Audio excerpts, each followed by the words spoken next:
Hi everyone and welcome. My name is Saldina. I am a software engineer and I make programming related videos on Code Beauty YouTube channel. And in this video I want to talk about OOP, so Object Oriented Programming. This course will start on a beginner basic level, and then as the course progresses we will see some of the more advanced concepts. I will explain those advanced concepts and I will show you how you can implement all of those concepts in code. You can find the full content of this course in the description of this video, so make sure to check that out. And then if you want to see some different examples, if you want to learn more C++ and you want to upgrade your knowledge, I have a lot more videos like this one on my channel, so I invite you to visit Code Beauty YouTube channel and I'm going to see you there in some other video. So let's start with this video. So the first thing that I want to explain is what is OOP? What is Object-Oriented Programming? OOP is programming paradigm, which means that it is a set of rules and ideas and concepts. It is basically a standard in programming that we use to solve a specific type of problem. Now, besides object-oriented paradigm, there are other programming paradigms as well. You may ask why? Well, we as humans have a lot of different types of problems, and our computers help us solve those different types of problems. And if one paradigm is good to solve one type of problem, for example, that does not necessarily mean that it is good to solve all other types of problems that we have. So the idea behind object-oriented paradigm is we want to be able to represent real-life objects, real-life entities, together with their characteristics, with their attributes and their behaviors.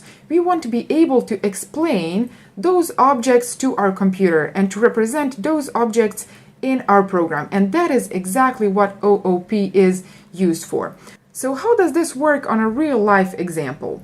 Let's use the example of car. So a car as an entity in real life has many different attributes, many different characteristics. And some of those are manufacturer of that car. So is that car a Volvo, a Ferrari, or a Ford, or some other type of car? And then that car certainly has a color, it has price, it has max speed that that car can obtain, and many more characteristics. I'm sure that you can think of many more characteristics of a car than I can do. So those would be some of the attributes and characteristics of a car in real life. And then some of the behaviors of a car are, for example, a car can drive, a car can accelerate, it can stop, you can open the door of a car, you can tank your car, so you can put fuel in your car, and then you should also have the option to show how much fuel that car has left. So those would be some behaviors that car has. And as I said, object-oriented programming, the idea of object-oriented programming is to be able to represent that car from real life in your program. So how do we do that? How can I represent a real-life entity like a car in my program, or another entity like a game or a sport or a student or a book or animal, So the answer to this question is by using classes. Now, class is a very important concept in OOP. Class is building block of object-oriented programming. And a class is basically user-defined data type. And in order to be able to understand what are user-defined data types, you first need to understand what are predefined data types, what are built-in data types. So data types like integer and float and double and character and so on. And if you are not familiar with these, I am going to refer you to my video that I made on my channel related to variables and data types. So just search Code Beauty variables data types and you should be able to find that video. And then if you are familiar with these predefined data types, I'm going to tell you that a class is a little bit more complex data type. And in what way? Well, let's say, for example, that in your program you want to represent username of your user. In order to be able to do that, you will just create a variable of type string and call it username. And you should be able to store the username of your user in that variable. But what happens if you want to store the entire user in your program? That user has many more characteristics than just username. User has his name as well, and then gender and email address, and then he has height and width and weight. He has weight, and then he also has some other characteristics, and all of these characteristics are going to be variables that have its own type. And then all of these variables together are going to make one group, which will be a class that represents your user. One thing to keep in mind though is that you will need to store the information that is important for your specific program. For example, if we are talking about Facebook user, then height and weight of that user is not that important. But if you are building a fitness application, then height and weight of your user is extremely important. So you should store the information that is important for your specific program. So let me show you now how we can build a class in C++ code, and the IDE that I'm using here is called Visual Studio, and you can download community version of Visual Studio for free in case that you want to follow this tutorial and type at the same time together with me. So let me show you now how you can create a class in C++ code. The class that I want to create is called employee, so let's do that now. Let's create an employee class in this program here. So the first thing is you type class keyword, and then you give a name to your class. So I'm going to call mine employee, like this, and then you use these curly brackets. And at the end of these curly brackets, you need to put semicolon, because if you don't, if you forget this semicolon, you will get a compile time error.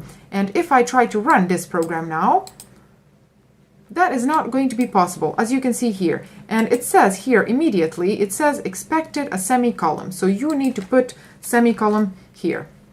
Okay, now that we have created this employee class, we see that this class is empty. And what we need to put inside this class here, so inside these curly brackets, because that is the body of our class, we need to put members of this class. Now, the members of this class are going to be its attributes and its behaviors. So what kind of attributes an employee has? Well, an employee definitely has a name, so let's put that in. So I'm going to say std string and then name, like this. Okay, and then employee definitely has a company that he works for, so let's add that as well. I'm going to say std string company, like this. Okay, and I want to move this string. I'm going to include it here. So I'm going to say using std string, so that I don't need to type it every time that I'm using string. Okay, and now I can remove this.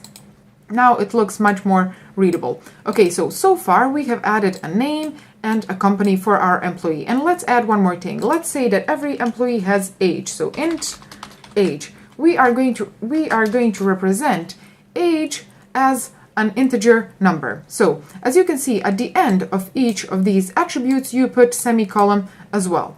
Okay, so far our employee has 3 attributes: name, company, and age.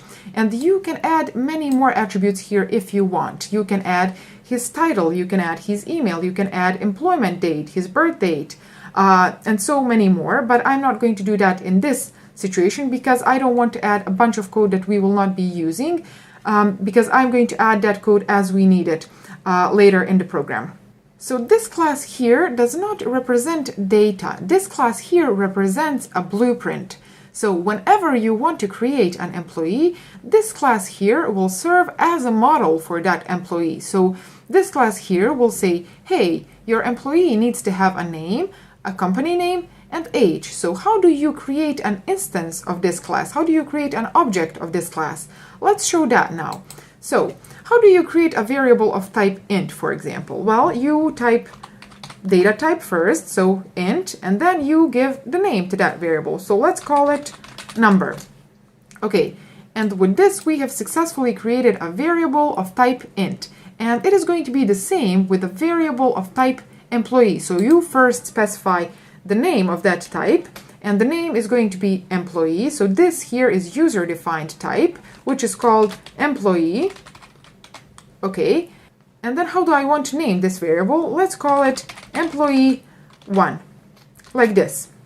And with this, we have successfully created a variable of type employee. This here is going to be an object of this class here. So let's remove this because we don't need it anymore. It was just for demonstration purposes.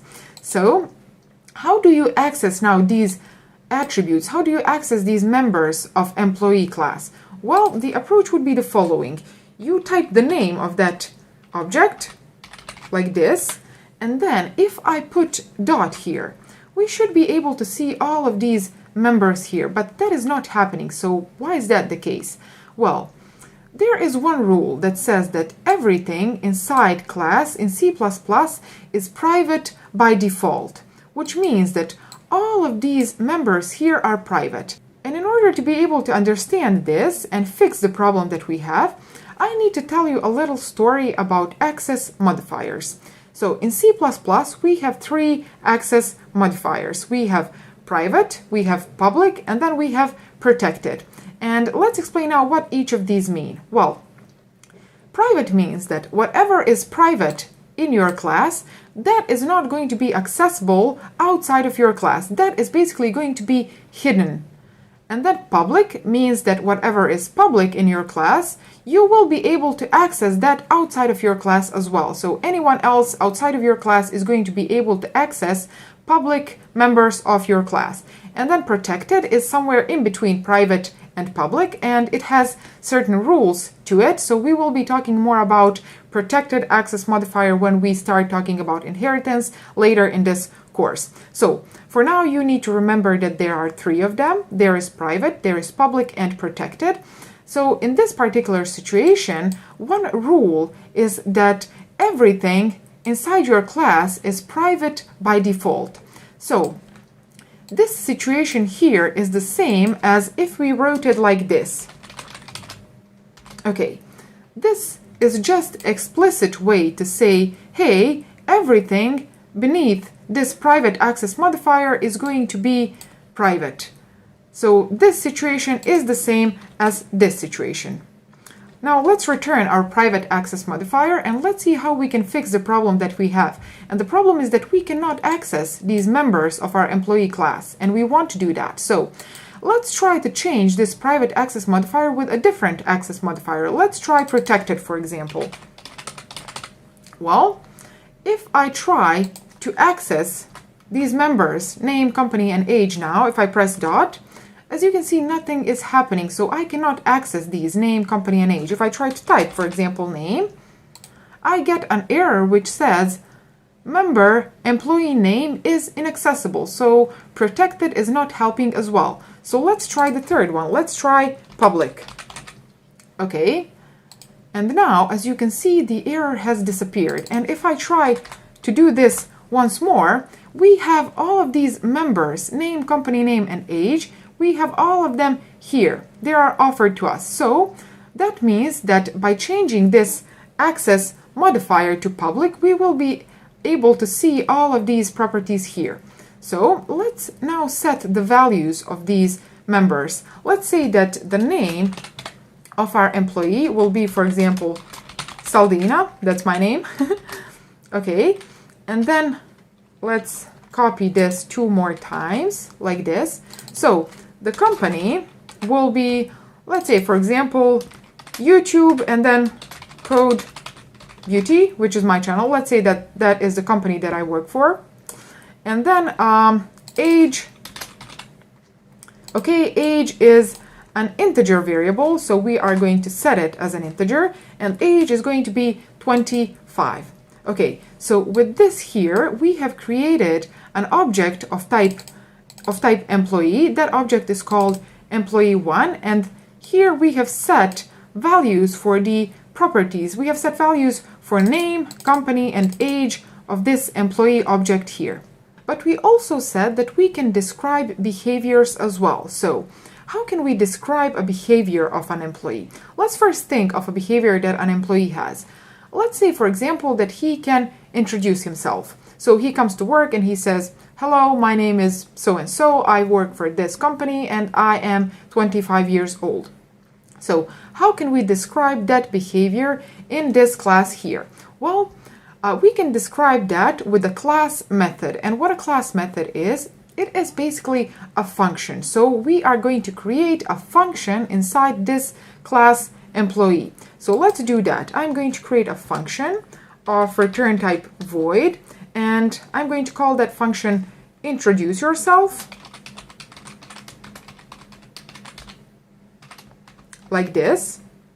Okay, and then inside this function, what I want to do is you can write, hello, my name is, and then you put this name, and then I work for this company, and I am 20 years old, for example. But I'm going to make it a little bit more formal, so I'm going to say the following. Cout, and then I'm going to write out name, like this. Okay, and then let's put name, and I'm going to add end line, and then I'm going to write out these two informations as well. So company, and then paste here company, and then age as well. Okay, now how can I invoke this introduce yourself function? Well, the same way as we did here. I'm going to say employee, and then I put dot, and as you can see, this introduce yourself function is available here. So let's invoke that function like this, and now we should be able to test this. So if I run my program, okay, as you can see here, it says name Saldina, company YouTube Code Beauty, and then age 25. Okay, great. And now if we needed to introduce our employee 5 times, for example, we just copy this function 5 times, like this. And our user is going to introduce himself 5 times. And if we didn't have this class method here, we would have to copy this code 5 times. So each time that we want to introduce our user, we would have to copy this code here. Instead of doing that, we can create a class method which represents a behavior, and then we can invoke that class method whenever we need it. And if I run this program, this user should introduce himself 5 times. Okay, 2, 3, 4, and then, 4, and then 5. Okay, let's now delete this because I don't need it anymore, because I want to show you something else. So let's say that we want to create another employee in our program. So how would we do that? Well, we would use the same approach that we had here. So employee, the name of my class, and then employee, let's call it employee 2, which is going to be the name of the object.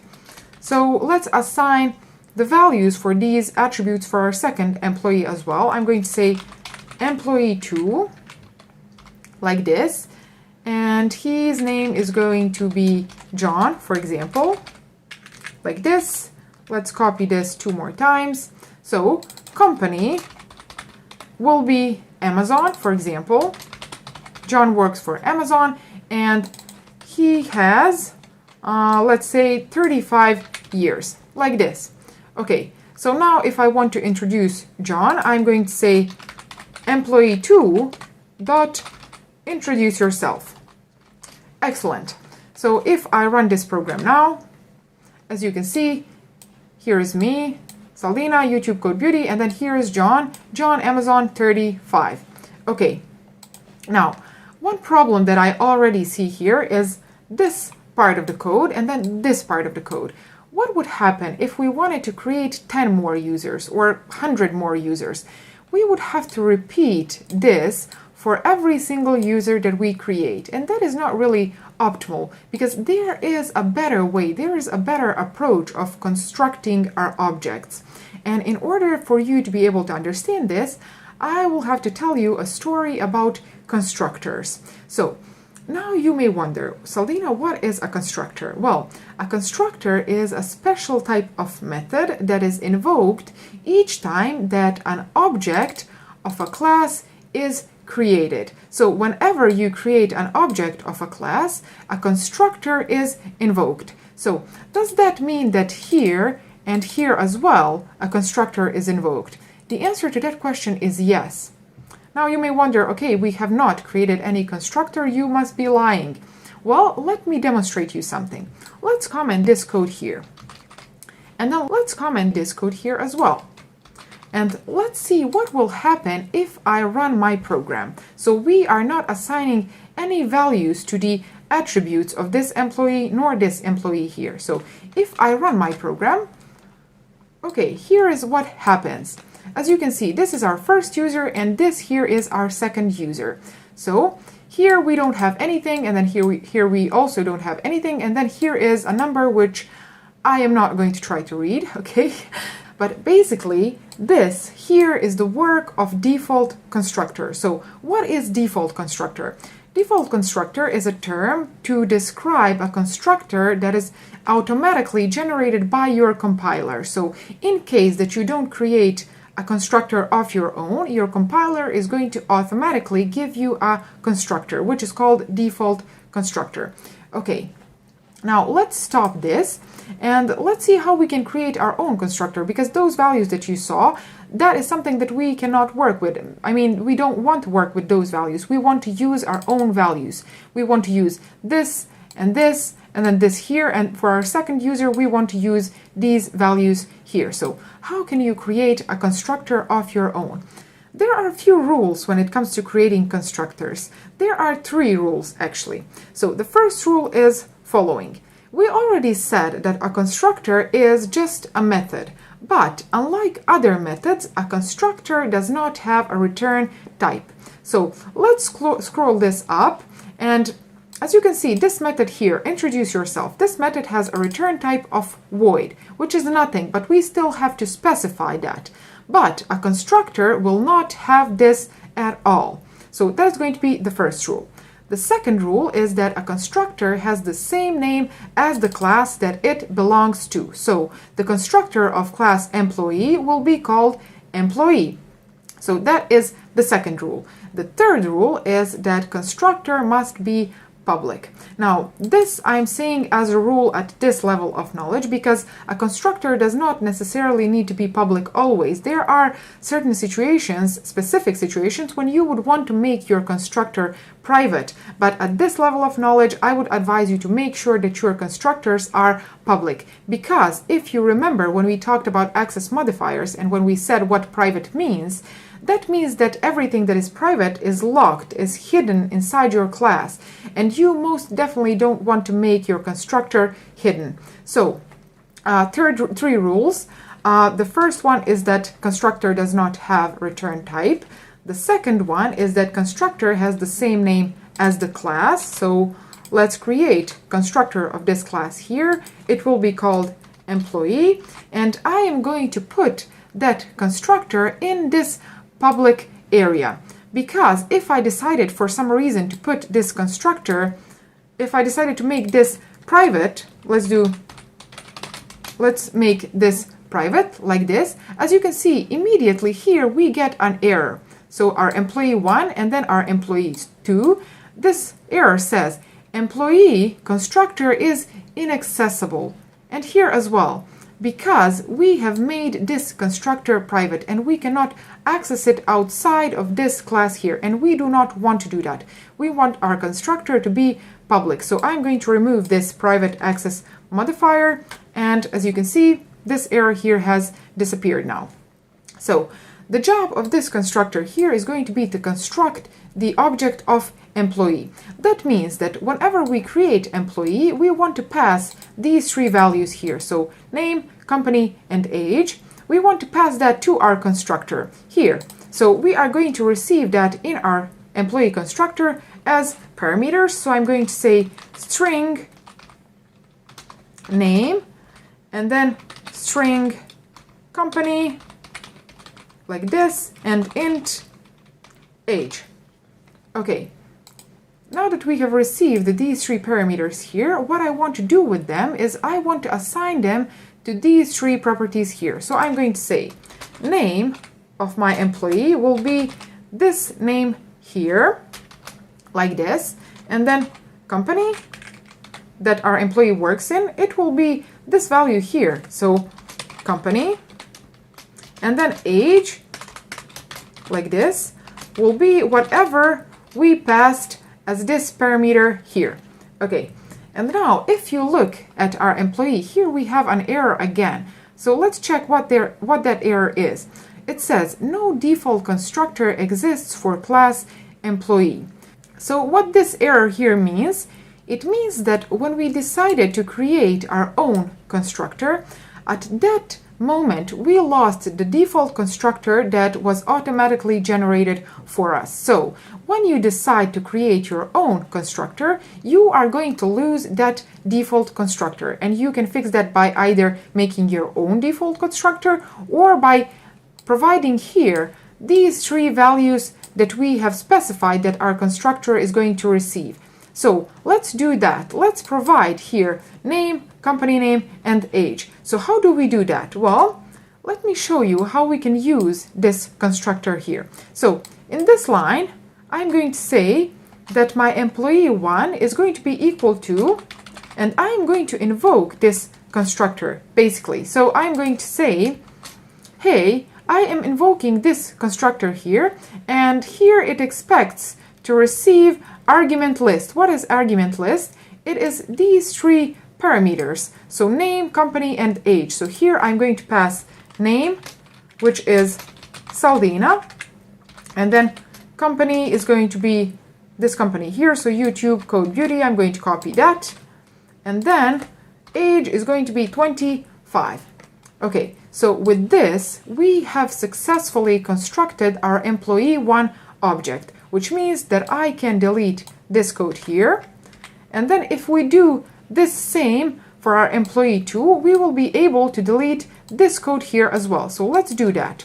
I'm going to say employee, and then here I want to pass these three values. So name is John. Okay, and then company is Amazon, like this, and then age is 35. Excellent. So I am able to delete this as well. And let's check what is going to happen if I run my program. I'm just going to format this. So if I run my program, nothing should change. I should still be able to introduce this user and then this user as well. So let's do that. Let's run our program. Okay, and as you can see, Saldina, YouTube Code Beauty, and then 25, John, Amazon, 35. So now we have managed to reduce the code that we had in our main function to only 2 lines per employee. So the first line is to construct that object, and then second line is to introduce that user. And we have managed to do that with our employee constructor, which is now doing that work of constructing the object based on the parameters that we pass to that constructor. That constructor receives those parameters here, and then it constructs the object here. It initializes the values of that object, and then in our introduce yourself function, whenever we invoke that function for an object of an employee, that function is going to do this code here. So it is going to basically introduce that employee. So I hope that this part so far was understandable for you, because here I'm going to take a quick break and I'm going to pause the video, and then I might be back in a couple of minutes or in a couple of hours or even in a couple of days, but that is going to be just a couple of seconds for you. And I want to make a transition that I never did on my channel. I never did this on Code Beauty, but I'm going to do it here, and that is this transition here. Whew. Hello and welcome back. And let's continue talking about object-oriented programming. But before I continue, I want to make a quick summary of the things that we have learned so far in this course. So first, I have explained what is object-oriented programming and what is the main idea behind object-oriented paradigm. And then I have explained what are classes and what are objects, and how you can use those classes and objects in order to represent real-life entities together with their attributes and their methods in your programs, describe them to your computer. And then we have also talked about access modifiers, so private, public, and protected. And then we have seen what are constructors and how you can create and use constructors. And now the time has come to talk about 4 most important principles, 4 pillars, 4 most important concepts of object-oriented programming. And those are encapsulation, abstraction, inheritance, and polymorphism. So the first one that I want to talk about is encapsulation. So what is encapsulation? The idea of encapsulation is idea of bundling or tying together data and methods that operate on that data so that they are grouped together within a class. And why do we do this? Well, we do this with the purpose of preventing anyone or anything outside of our class to be able to directly access our data and to interact with it and to modify it. So, I am not saying that we don't want anyone to access our data at all. I'm just saying that I don't want that to happen directly. I don't want that other class to be able to directly modify and change and interact with my data, because I want to provide my own way for that to happen. So how do I do that? How do I provide a way for other classes to interact with the properties of my class? Well, I provide very specific public functions that other class can invoke and in that way interact with my data. So again, how do you access encapsulated properties of a class? The answer is through its methods. And these methods are very often implemented as getters and setters. So now I'm going to show you in code how those getters and setters look like and how we can modify this program that I have here so that we obey that rule of encapsulation. So the first thing that I want to do here in this program is I want to make these three properties, I want to make them private. So I want to encapsulate these three properties, hide them within this class. So let's do that. Here I'm going to put private modifier. So this here is private access modifier, and we don't actually have to write this because everything that does not have a modifier at all in C++ is private by default within a class. But I just find it more readable if I do it this way.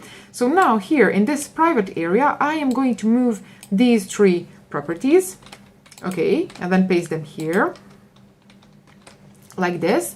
And now we have hidden these three properties within this class called employee, which means that now we will not be able to access these three properties anymore outside of our class. Let me just collapse this and let me prove you what I just said.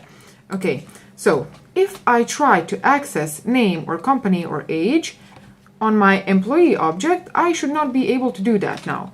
So if I type employee1, for example, and then I type this dot, you can see that the only thing that we can access is this introduce yourself method, which is this one here, and that is the only thing that is public besides this constructor here. So how can we access these properties then? Well, as I said, we have to expose our own methods, which are going to be public, and then by using those methods, other classes and other users will be able to interact with this data here, with these three properties. So let's create getters and setters for these three properties. Let's first do it for our name property. So I'm going to do it here. Let's say void set name. And then what this method, what this function is going to receive, well, that is going to be a string name. Okay, string like this. And then once this function receives this parameter called name, what I want to do with this is I want to assign this value to this property here. So I'm going to say name is equal to name. Okay, and then I want to create, so this here is a setter, and then I want to create a getter method as well. So I'm going to say string get name like this, and then here I'm just going to say return name. Okay, now this method here receives one parameter, which is called name, and then it sets the value of our property, which is encapsulated, which is this one here, to that value that we have received in this setter. And then this method here, getName, that method is going to return the value of our name property that is also encapsulated, and that value is going to be returned to whoever invokes this method. And because these two methods are public, anyone outside of our class is going to be able to invoke setName and getName. So these are examples of setter and getter, and now I'm going to do the same for our company property and age property, and I will be back to show you that code in a moment.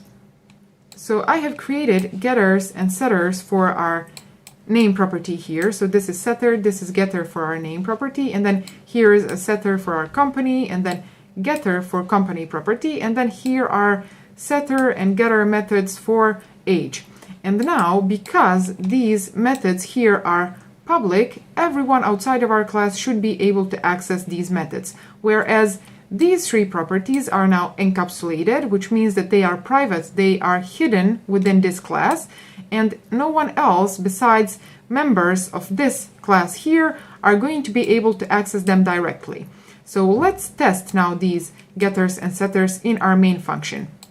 Okay, so let's say that employee 1, and let's say set age, and I'm going to say, for example, that my employee 1 now has, let's say, 39 years, for example.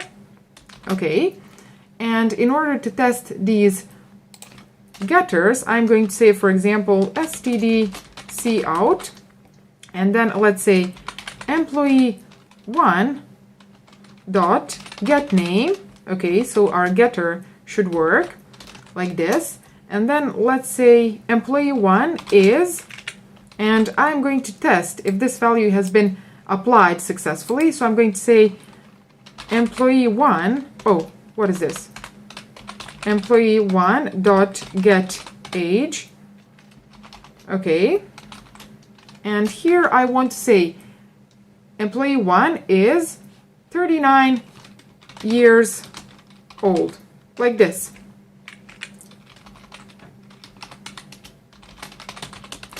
Okay, and now if I run this program, we should get the result of this line here, and we should be able to see if our getters and setters work as they should.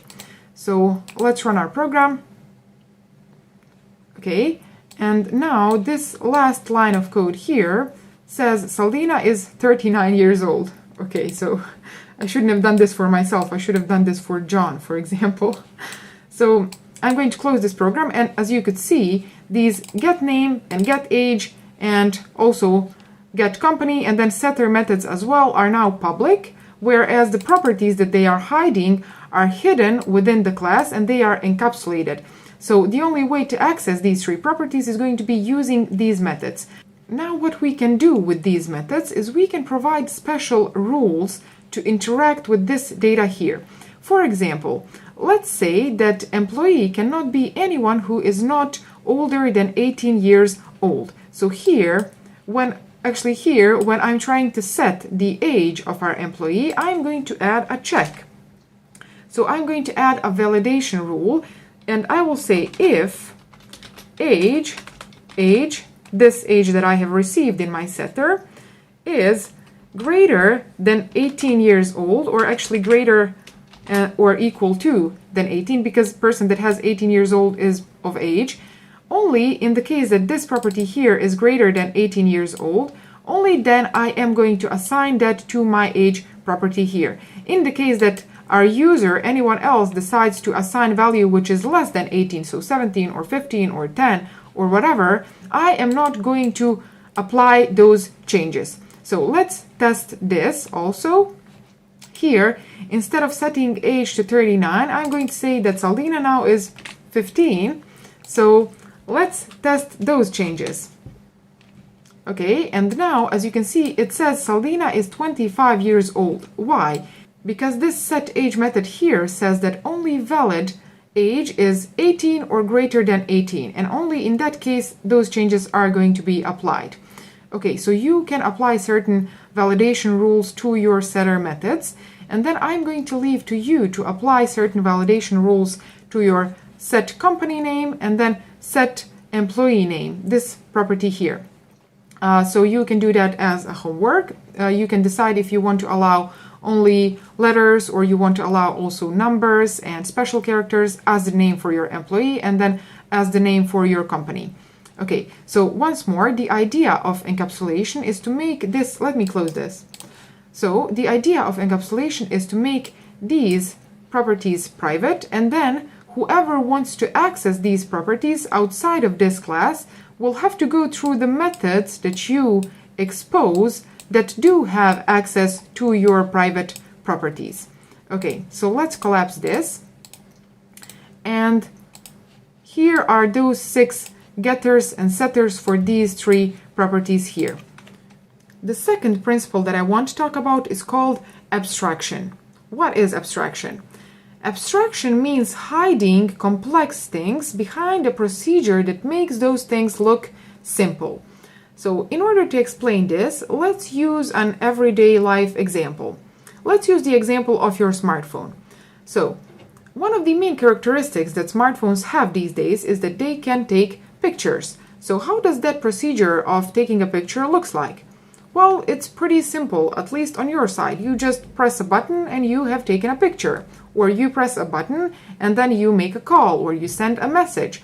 But that is not really that simple, because for you it is just a button click. But for the company that makes those smartphones, there is much more complex logic that they need to implement in order for you to be able to press a button and then take a picture.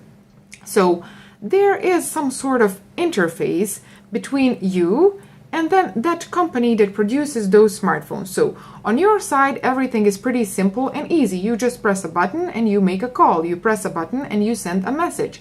But then all of that complexity behind those functionalities is hidden from you, and that complexity is on the side of the company that produces those smartphones.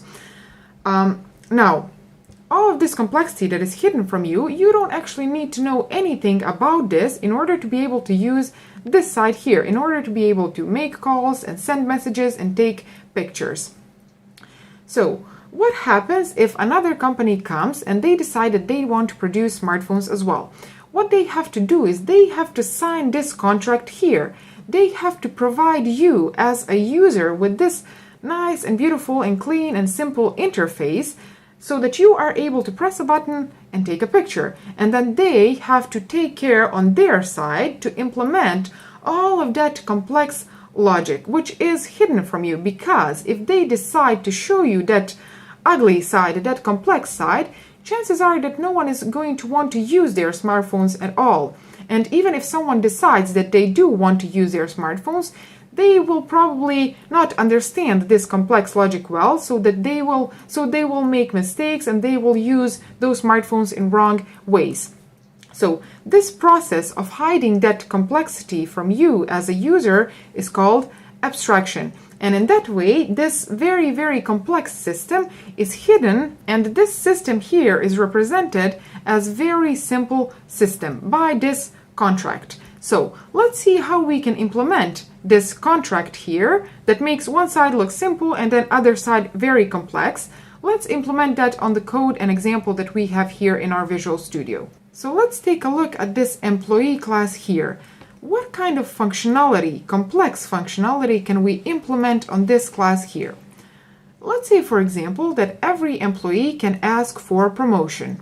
So he goes to his boss and he says, "Hey boss, can I get a promotion?" And then his boss needs to go through this very complex thought process in order to decide if this person deserves a promotion or not. So his boss needs to consider many things. He needs to consider, for example, how long this person has been working for the company, how much knowledge this person has, and then what kind of relationship this person has with their colleagues, how much this person is contributing to the company. And then, is this person always late for work? Are they breaking deadlines? And many, many more things. So how about abstracting that functionality? And in this situation, we are doing that for another developer that is going to use our class. So here, in this situation, we are the ones who are making this class. So we are producing that smartphone. So we are the ones who should provide that complex logic for those functionalities that are complex, and then we should provide that simple and basic interface for anyone who wants to use this class here. So how do you do that? How do you create that contract? Well, the answer is by using abstract classes. For those of you who are coming from C# or Java world, there is already this concept of interface that some of you might be familiar with, and in C++ you can simulate behavior of interface by using abstract class. So let's create an abstract class. So here on the top, I am going to create a class, And let's create a class called abstract employee, like this, or you can call it iEmployee if you want. So this class here is going to serve as a contract, and this contract will have only one rule, and that rule is that whichever class decides to sign this contract, that class will need to provide implementation for a method called askForPromotion. So a method of return type void called askForPromotion, like this. And we are also going to make this obligatory, which means that we will force any class that signs this contract here to implement this method here. So how can we make this obligatory? The answer is by making this function here a pure virtual function. So I'm going to say here virtual, and then here I'm going to say is equal to 0. And now this class here has become an abstract class, and this method here, this function, is pure virtual function or an abstract function. And this means that whoever decides to sign this contract called abstract employee, that class that signs this contract will have to provide implementation for this method here. So now the question is, how can my class, my employee class, sign this contract here? The answer is pretty simple. You add here column sign, and then you specify the name of your contract, which is abstract employee, like this. Okay, and now my class has successfully signed this contract. And immediately, if you could notice these two red dots that appeared below, if we hover over these errors, because these are errors, you can see that it says pure virtual function abstract employee askForPromotion has no overrider, which means, hey, you signed this contract here, but you are not obeying the rules of that contract. You are not providing implementation for this function here. So in order to avoid these errors and fix these errors that we have now, what we have to do is we have to provide implementation for this method here. So let's do that. Okay, I am going to copy it here, and then I will come here and paste it, and here in these curly brackets we are going to implement that method. But as you could see, immediately the errors that we had below have disappeared. So here inside this class I want to provide logic for askForPromotion method. So once more, we said that that logic is pretty complex and that we should take in consideration many things. So things like how long that person has been working for a company, how much that person is contributing to the company, what kind of relationship they have with their colleagues, and so on. But considering that we don't have all of that information, what I'm going to do is I'm going to make it a little bit more simple. So I'm going to say, for example, any employee that is older than 30 years old can get a promotion, for example. So I'm going to say here, if age is greater than 30, I will do the following. I will say std cout, and then let's write the name of this employee. I'm going to say name, and I'm going to say got promoted, like this. Okay, excellent. And then in the else case, so in the case that person has less than 30 years, I'm going to write something else. So I'm going to deny that promotion to the person who is younger than 30. So I'm going to say name, and then let's write out, sorry, no promotion for you. Okay, excellent. And now let's test this method here. So I'm going to go to my main function, and I will delete all of this code here. Okay. And now I want to test this method here on my employee 1 and employee 2, so that I see if any of them can get promotion. So let's say employee 1 dot ask for promotion, and then employee 2 dot ask for promotion as well. And if I run my program, it says, Saldina, sorry, no promotion for you, and then John got promoted. And why that happened? Because, let me close this, because Saldina is 25 and then John is 35. And this rule here says that whoever is older than 30, which is John, he gets promoted, and then if that person is younger than 30, that person is not going to be promoted. Okay, so with this we have accomplished the following. We have implemented a contract, which is actually an abstract class. And that abstract class or that contract has only one rule. And that rule is this pure virtual function here, which is called ask for promotion. So that means that whichever class signs this contract, whichever class inherits from this abstract employee, which is this class here, that class will have to provide implementation for this method here. So ask for promotion. So in this situation, our employee is inheriting from our abstract employee. So our employee class is signing that contract, which means that that class needs to provide implementation for the method that is in that contract. Okay, now what this allows us to do, when another developer comes to our code and wants to use our employee class, that developer will see this contract here and he will say, oh, so this employee class has method which is called ask for promotion.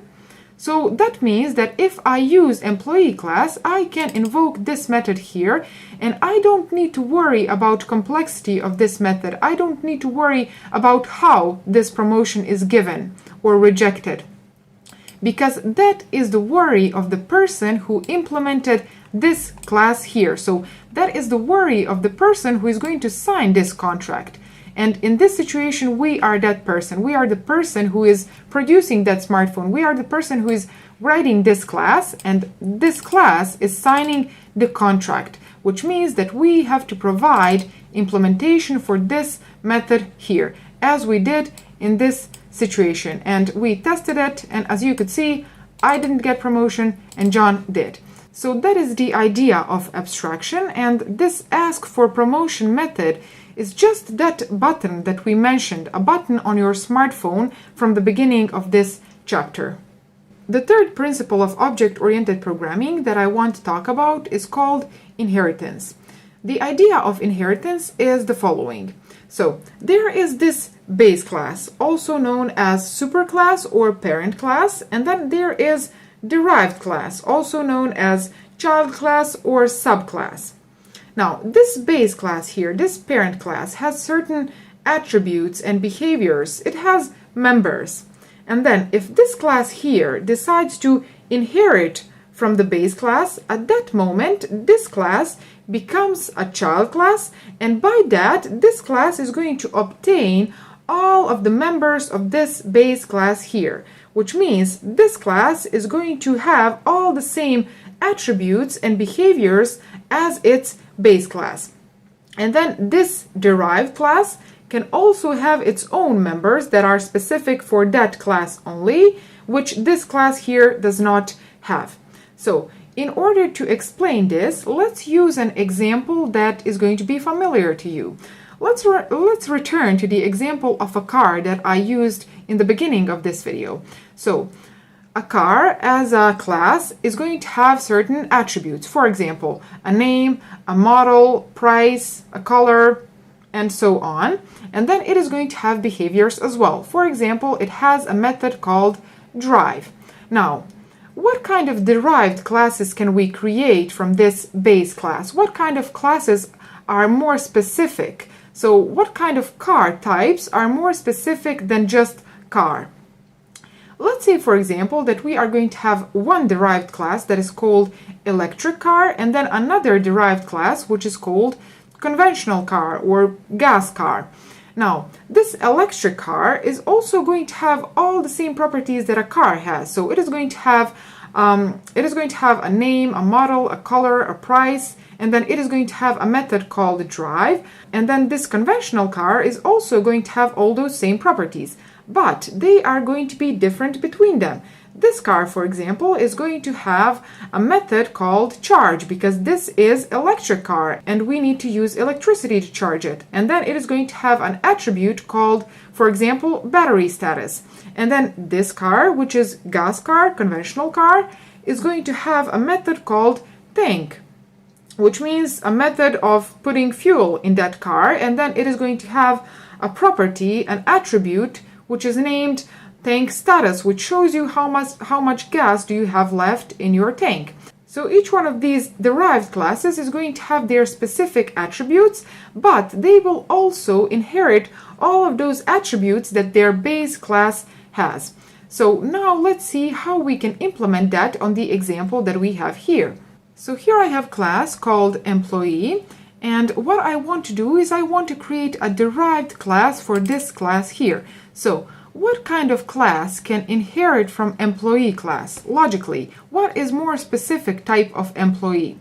Let's say, for example, that we want to create a class called developer. So let's do that. Here I'm going to say class, and then let's call this class developer. Like this. Okay, so with this, we have created a class called developer, and now what I want to do is I want to make this class inherit from this class here. So how do you do that? The answer is pretty simple. You put column sign here, and then you specify the name of your base class, and the name is employee. So with this, a few things happened. This class here, developer, became a child class, which means a subclass or derived class, and then this class here, employee, is now called base class or superclass or parent class. And also another thing that happened is that this developer class here now has all of these properties, and then these ones here as well, that our employee class has.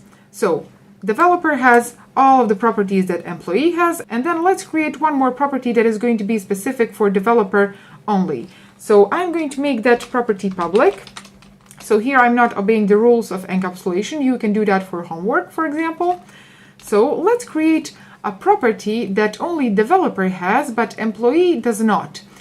That is going to be, for example, favorite programming language. Developer has favorite programming language, but an employee does not necessarily have to be a developer, so he does not necessarily need to have a favorite programming language.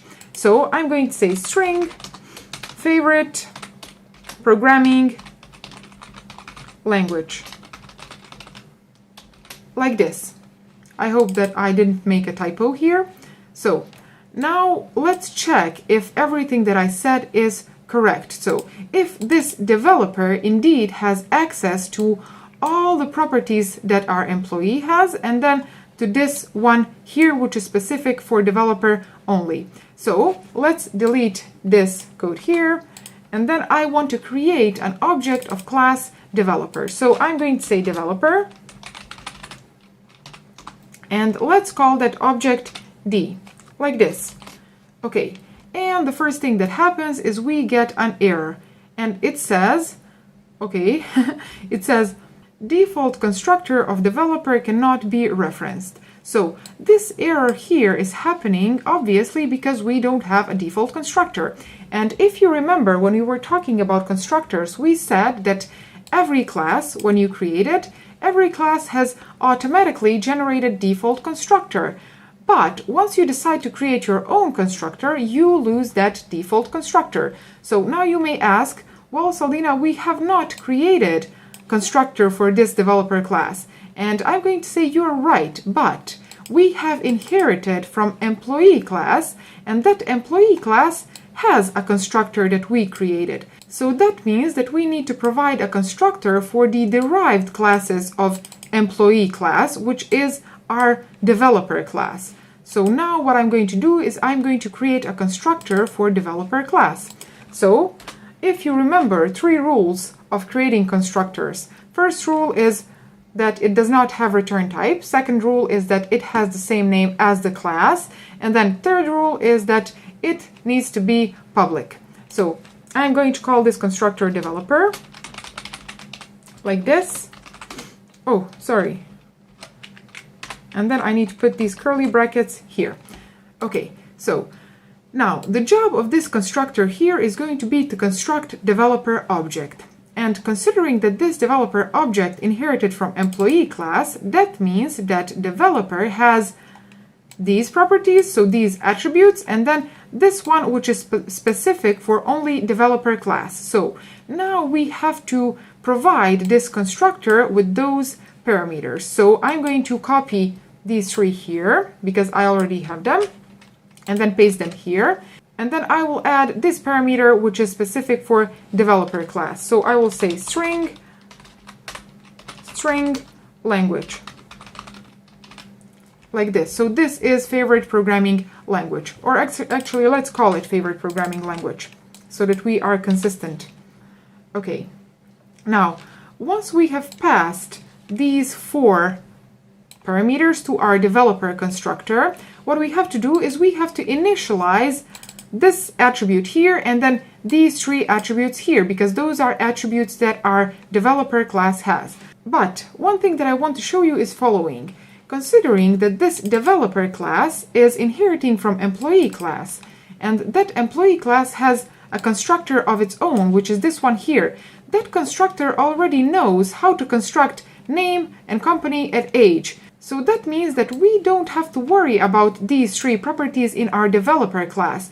We should only worry about a specific properties of our developer class. And these three properties that actually belong to our employee, we can pass these three to our employee constructor. So I'm going to do that like this. Here, so after this parentheses, you put a column sign, and then you specify the name of that constructor, so employee. So the name of your base class, and then here I will pass these parameters that our base class constructor receives. So name, and then company and age. Okay, so now this constructor, the constructor of our base class, is going to take care of these three properties, and we are left with this property here, which is specific for our developer class. So here I want to initialize our favorite language property. So I'm going to say that favorite language is equal to whatever has been passed to this constructor. Okay. Now, if I go down there to my main function where I tried to create my developer, let's try to construct an object of type developer. Let's try to invoke this constructor here, like we did in this line here and then in this line here for our employee. So I'm going to say that a developer is going to be equal to developer. And then here I want to pass values for this constructor here. So those are name and company name and age and favorite programming language. So let's call this developer also Saldina. I'm going to delete these two because we will not need them anymore. Okay, and then let's say that I work for YouTube, Code Beauty, and then I am 25 years old and my favorite programming language is C++, for example. So now that I have successfully created an object for developer class, let's test this. So how am I going to test this? Well, let's create a method on our developer class that is going to use some of these values here so that we can know if these values have indeed been set successfully. So what kind of method can we implement on developer class? For example, we can implement a method called fixBug. So I'm going to do that. Let's collapse this constructor and let's say here void fixBug. And then what I want this method here to do is I want it to say Saldina is fixing bug using C++, or Saldina fixed bug using C++. So here I'm going to do that. I'm going to say std cout, and then in order to access the name of this employee, I'm going to use getter. So I'm going to say get name, which we created previously. And then here I'm going to say fixed bug using, and then let's use this programming language here. Like this. Okay, And now if I want to test this method here, I can invoke it on my developer class. So I'm going to say d.fixBug, and if I run my program, as you can see, this method here works, and then the values that we passed in our constructor have successfully been set. So here it says Saldina, and then fixed bug using, and then here is my favorite programming language. Okay, let's close this. And now there is one more thing that I want to show you, and that is this part here. So I want you to notice that this here is the way that we are using in order to access properties of our employee class, and then we are accessing directly properties of our developer class. So can I access properties of my employee class directly? Can I access this property here, for example, name, or do I have to access it by using getter? Write me your answers in the comments down below. So I am going to test that now. Here I'm going to say name, and we get an error. It says employee name is inaccessible. So we cannot access this property here, name, which is the property of our employee class. Why? Well, if you remember when we were talking about access modifiers, we said that whatever is private, that is going to be locked, hidden, that is going to be accessible only inside that class. And then whatever is public, we will be able to access that outside of the class. So how can I make this property here? How can I make this name accessible in the derived classes of this class here? Again, when we were talking about access modifiers, we said that there are three of them: public, private, and protected. And I promised you that I am going to explain what protected access modifier means. So in this situation, if we make this property here, if we make this name property protected, that will make name available in derived classes of this employee class here.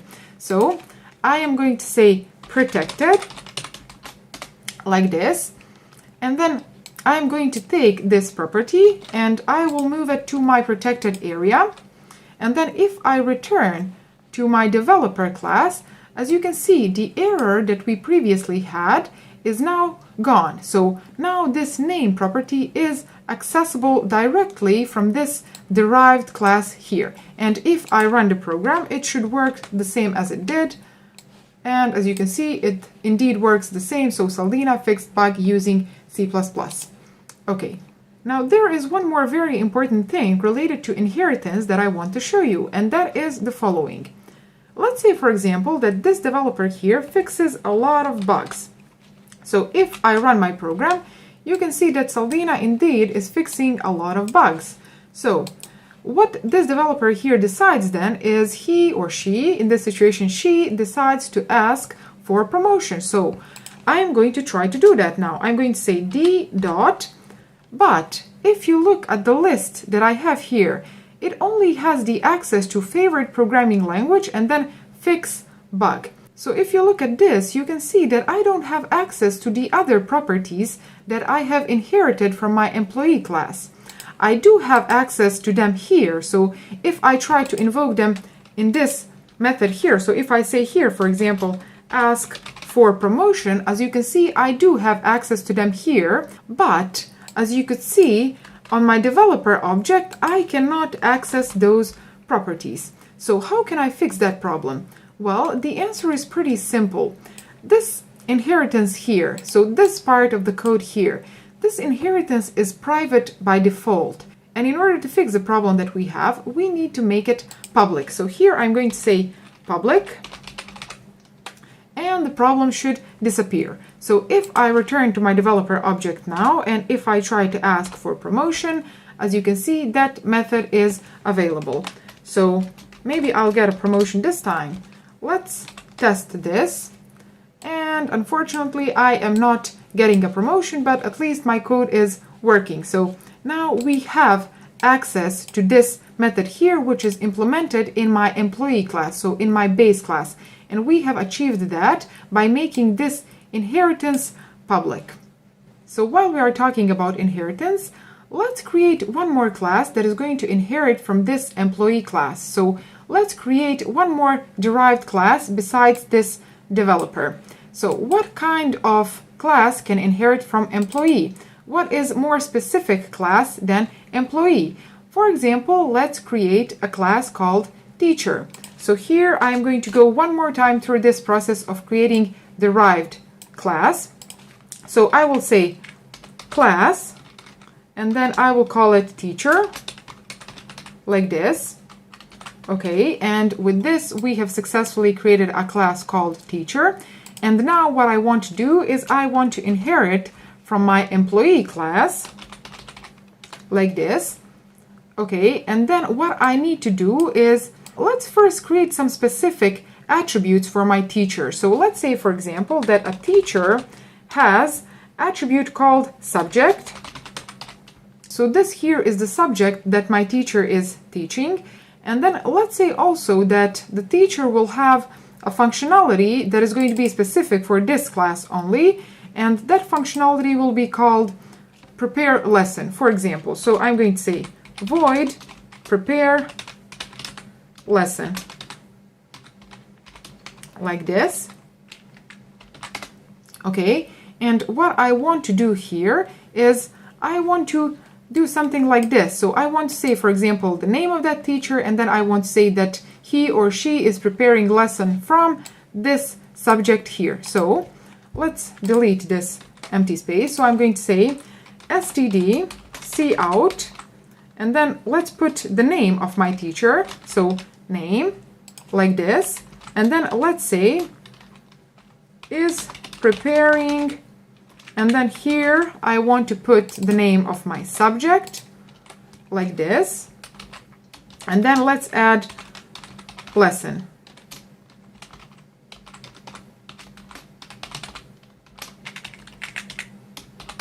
Okay, now there are a few problems that we have with this class here.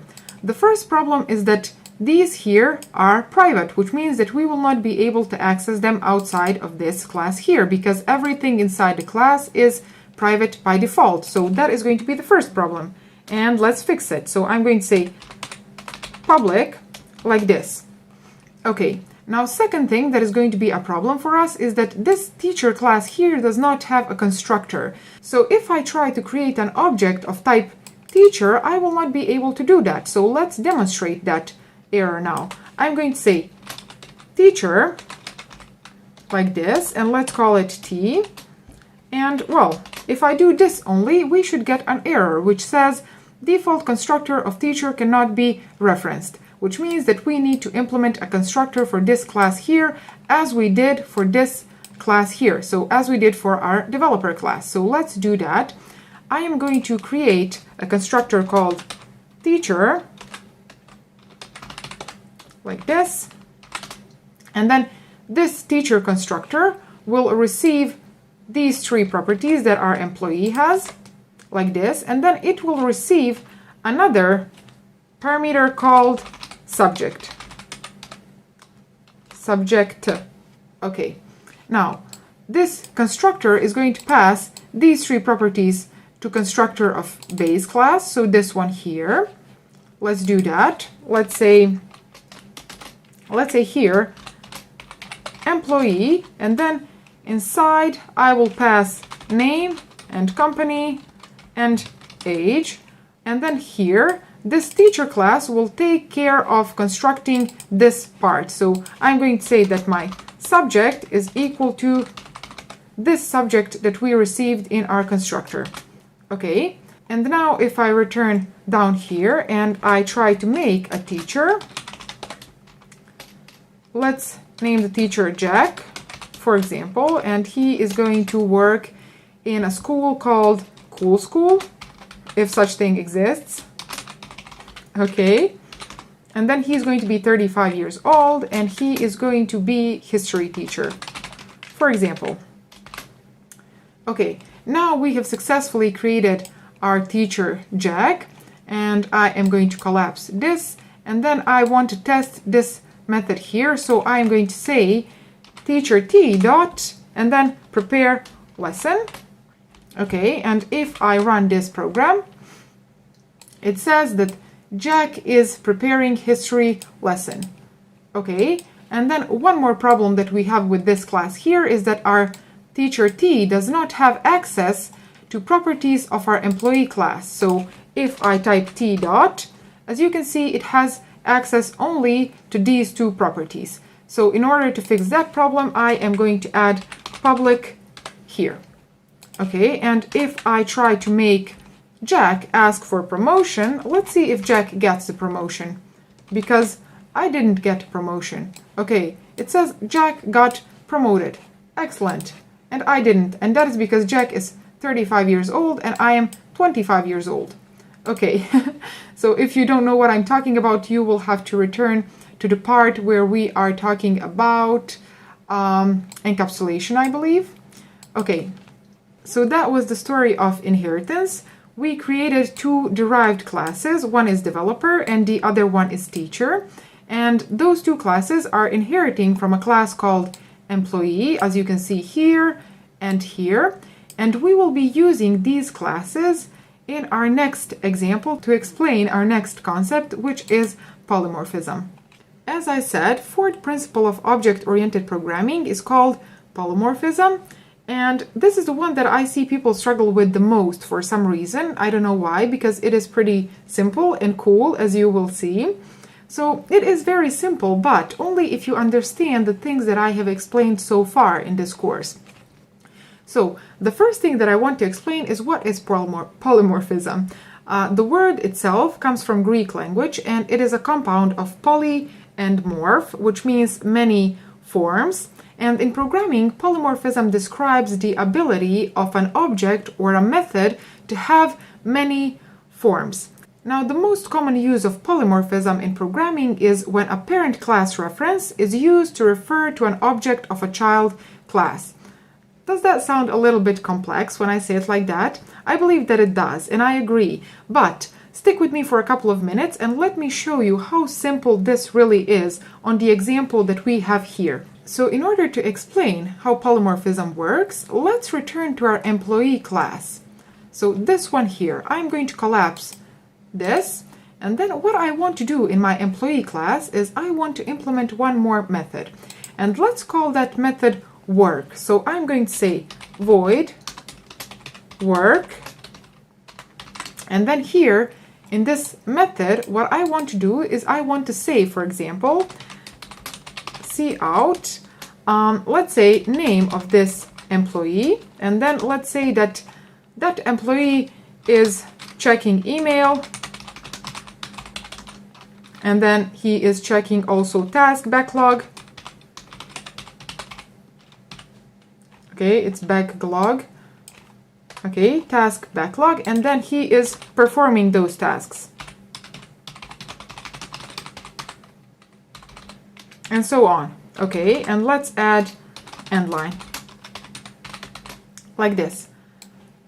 Okay, now let's return to this main function here, and what I want to do is I want to invoke that do work method that I just implemented. And I want to invoke that method on this developer and teacher class, because considering that developer and teacher are inheriting from that employee class, we should be able to do that. So if I say d.work and then t.work, let's see what will we get if I run this program. Okay, it says here Saldina is checking email, task backlog, performing tasks, and so on. And then Jack is also checking email, task backlog, and performing those tasks. Okay, but one thing that I don't like is I don't like me checking emails and checking task backlog and so on. What I like is I like to write code. So how about implementing this work method on my developer class as well? So let's return here to my developer class, and what I want to do here is I want to copy this method like this, but instead of checking email and checking task backlog and so on, what I want to do here is I want to say that I am writing code. So let's say Saldina is writing, and then let's put this programming language here like this. And then let's say code. Okay, And now I'm going to do the same for this teacher class here. So let's copy this method and then paste it in my teacher class, but instead of writing code, teacher is going to be doing something else. So what teacher does? Well, teacher teaches. So I'm going to say the name of my teacher, which is Jack in this situation. So Jack is teaching. And then let's put the name of his subject, which is history, I believe. Okay. Now, one thing that you must notice is that this work method has the same name here and then here as well, and it also has the same name in this base class. So it is called work, but the implementations of this method, this work method, are different. Here it says that an employee is checking an email and checking task backlog and so on, and then developer has also its own implementation, which says that developer is writing code because that is his work, and then teacher is teaching his subject, which is his job. So I have here invoked these two work methods, and let's see what will happen if I run my program now. Okay, now it is better. It says that Saldina is writing C++ code and Jack is teaching history. Okay. Now let's make one small improvement to the code that we have here, or actually two improvements. And the first one is going to be this writing with double T. Okay, what is this? This is criminal. And then the second one is going to be the rule that I mentioned in the beginning when I said the most common use of polymorphism. So let me copy that definition here and then we will implement it literally word by word. So here it is, and it says, the most common use of polymorphism is when a parent class reference is used to refer to a child class object.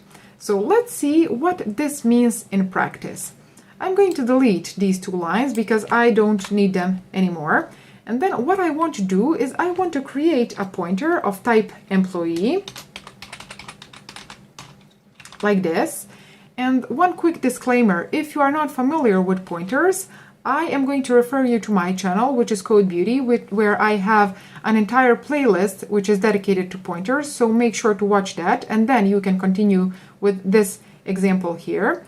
So again, I have created an employee pointer, and what I want to assign to this pointer is not going to be an employee object. So I want to assign to this pointer here a reference of this developer and then this teacher class. So here I'm going to say you are going to hold a reference to this developer here.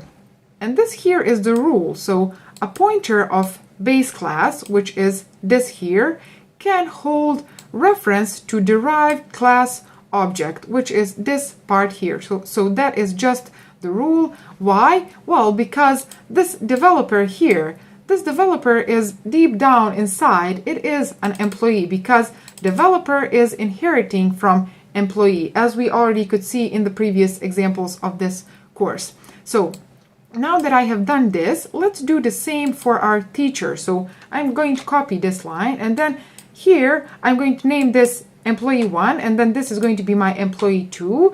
And here I will say that employee 2 will hold the reference of my teacher here. So now what I want to do and what I want to achieve with this is the following.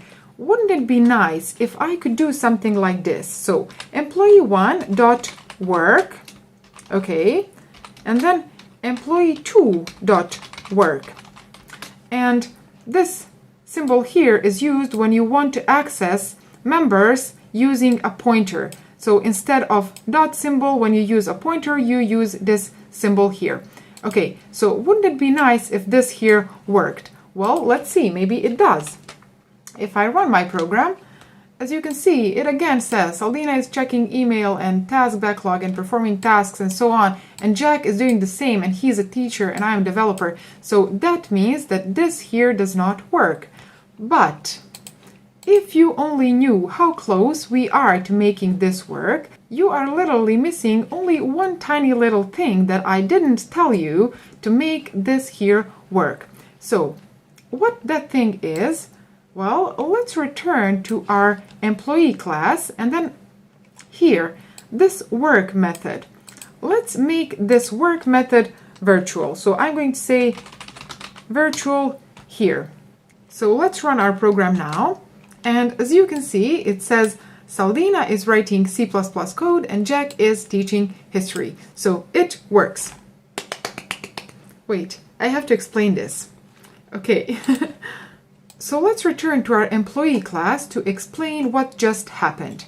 Well, look at this function here, this virtual void function.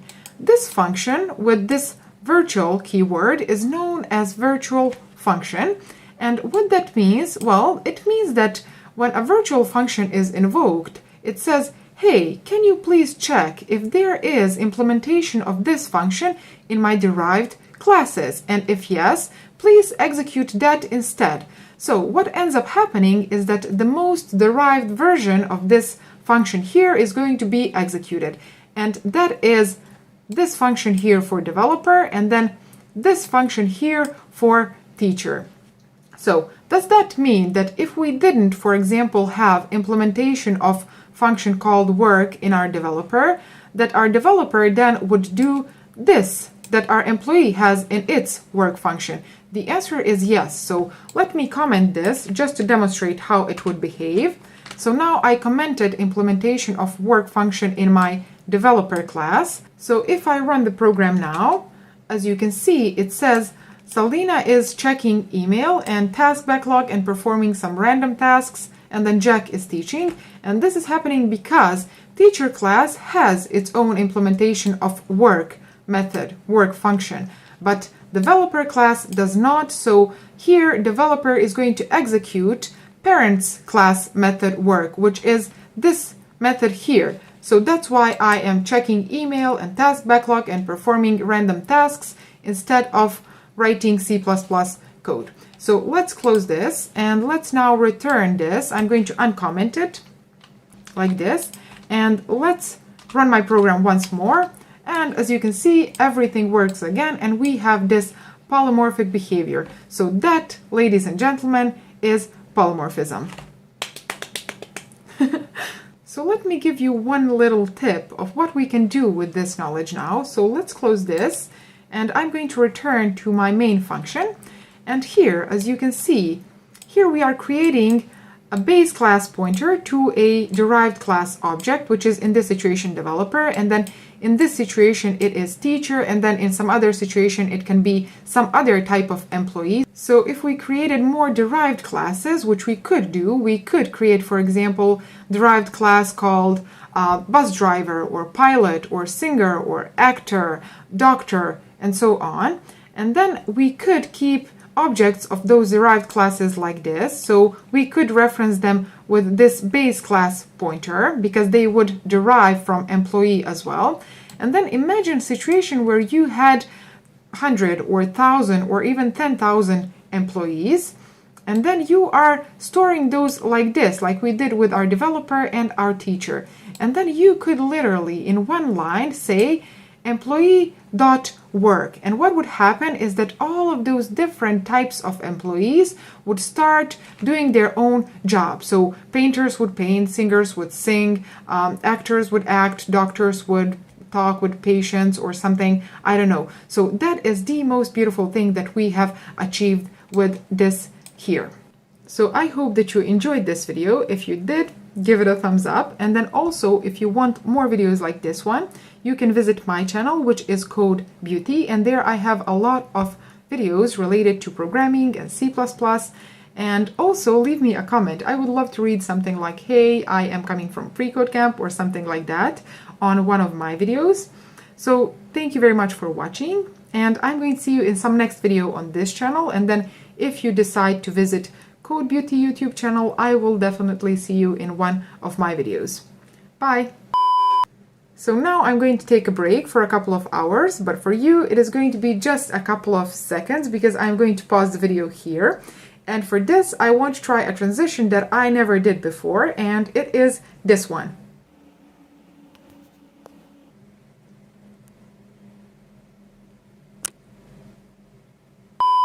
So what is polymorphism? The word polymorphism comes from Latin language and it means, or is it Greek?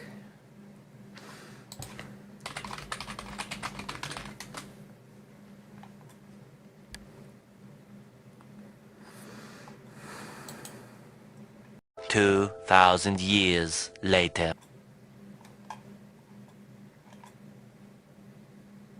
I'm just going to skip this information.